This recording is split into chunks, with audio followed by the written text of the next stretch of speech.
TV 11, WTVD, Durham. Causes power problems. You can Wake Forest tomorrow for all the marbles. Sunny for the weekend. This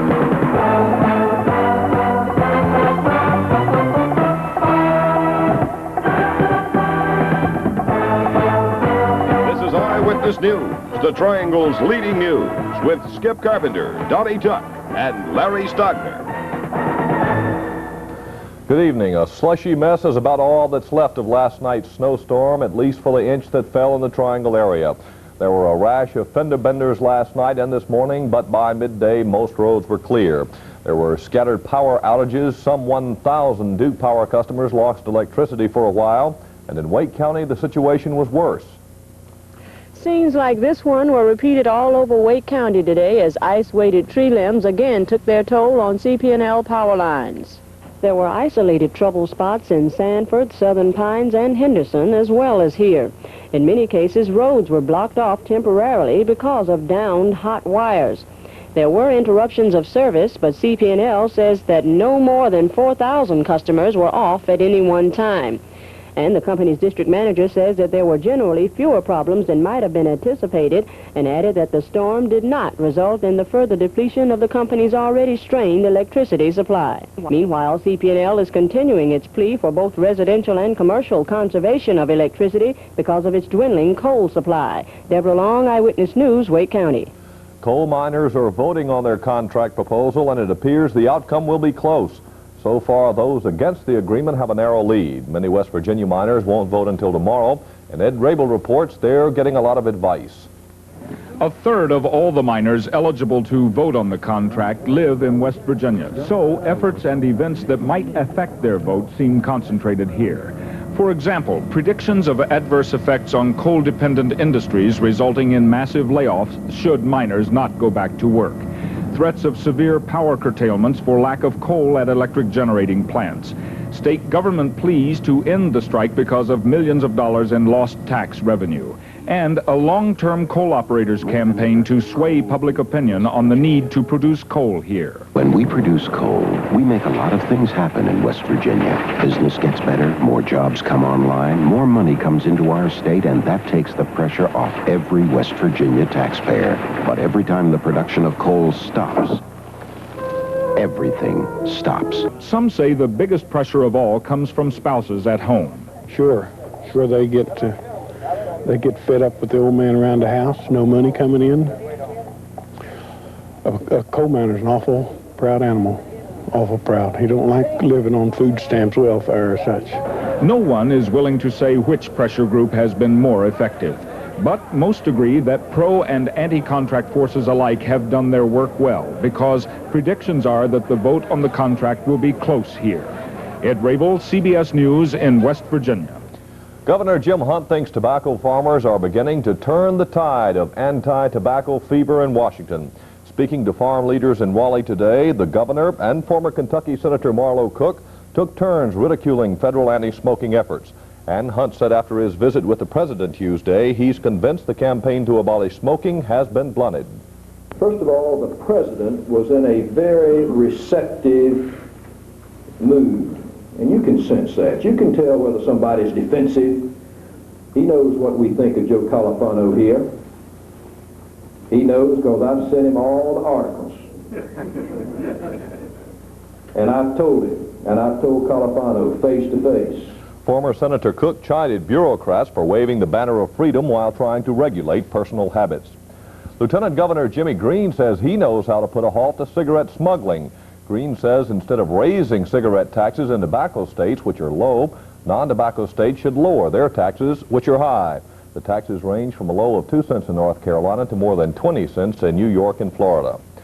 A train derailment that left 8 people dead when chlorine gas leaked from a punctured tank car was not an accident. That word from the FBI, and sabotage is expected. 8 people died here Sunday, engulfed in deadly chlorine gas following the derailment. An accident, the National Transportation Safety Board says, was not an accident at all. A day and a half earlier, this track was inspected and found safe. Just 6 hours before the derailment, another train went over the track without incident. But sometime after that, the investigation shows, someone acted, pulling out 4 bolts which held 2 sections of track together, prying one side of the track out of alignment, and putting something between the rails to make sure it stayed that way. Safety Board Acting Director Kay Bailey said evidence of sabotage is overwhelming, and the FBI has been called in to investigate. We found these markings on the track when we were putting the track back together, and we suspected then that there must have been a misalignment of track. So when we dug the locomotive out of the sand, we checked the wheel of the locomotive, and it matched perfectly the dents, so that we knew the track had been misaligned. The board's preliminary investigation shows there was nothing complicated about this job. A strong person with a crowbar could do it in 20 or 30 minutes. The question is, of course, who and why? And did they time it to coincide with the shipment of that deadly chlorine gas? Susan Spencer, CBS News, Washington. 2 persons have been hit by trains at Durham County Railroad crossings in the past month, and an Eyewitness News survey shows that some of the crossings in the county are poorly marked. The state has what it calls a hazard index for determining whether a crossing is equipped with gates, warning lights, or just a sign. But the final decision is the cost. The state compiles data on the number of accidents at each crossing, the traffic volume, and the number of trains per day. With some 5,000 railroad crossings in the state, the information is used to establish a priority funding list, and that determines which crossings get the safer equipment. On Tuesday night, Duke University student Joseph C. Farmer III was killed at this crossing on Neal Road. It has neither gates nor warning lights, but is scheduled to get them sometime in 1980. State transportation officials say pavement markings and advance warnings are their responsibility, but that installing gates and lights at the crossing is up to the railroad. Torrijos knew of drug smuggling. We'll have that story in sports coming up.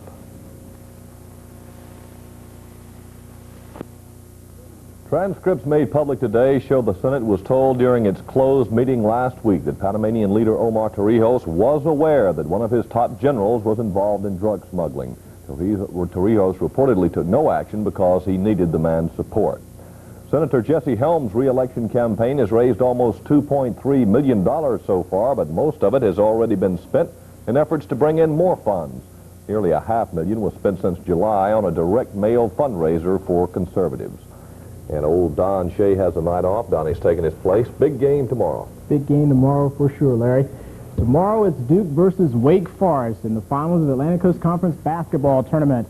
The championship game promises to be a big event for all concerned, but most importantly for the Blue Devil team. With the exception of Bob Bender, no other Duke Blue Devil has played for a championship title. One individual for whom reaching the finals will be particularly satisfying is sophomore John Harrell. The 6-foot Durham native transferred to Duke a year ago from North Carolina Central University, and since mid-season has stabilized the Blue Devils' backcourt. Point guard, I'm supposed to handle the ball, basically set the offense up. On defense, exert pressure on the other guards. But mainly provide a lot of leadership for the team. Harrell's presence on the court has gone largely unnoticed by fans and media alike, and it can almost be expected. After all, he's averaging only 5 points per contest while hitting 50% of his shots.